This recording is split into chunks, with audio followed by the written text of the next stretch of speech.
आज दुपारपासून अंबरनाथ शहरात पावसानं जोरदार बॅटिंग केली आहे। त्यामुळे शहरातील सखल भागात मोठ्या प्रमाणात पाणी साचलं होतं, तर काही परिसरात नागरिकांच्या घरातही पाणी शिरलं होतं।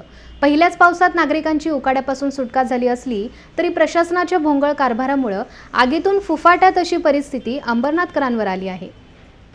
अंबरनाथमध्ये पहिल्याच पावसानं पालिकेच्या नालेसफाईची पोलखोल केली आहे। दुपारपासून अंबरनाथ शहरात पावसाला जोरदार सुरुवात झाली, त्यामुळे शहरातील सखल भागात मोठ्या प्रमाणात पाणी साचलं होतं।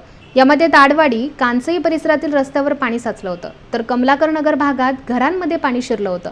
त्यामुळे अंबरनाथकरांना पहिलाच पाऊस त्रासदायक ठरलाय।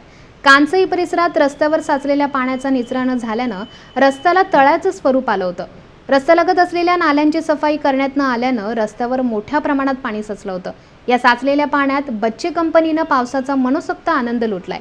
मात्र नालेसफाई न झाल्यानं ठेकेदारानं पालिकेचाच पैसा लुटला आहे की काय असा प्रश्न रस्त्यावर साचलेलं पाणी पाहिल्यानंतर उपस्थित केला जातोय। Ajay Joshi, ABC news, Ambernath.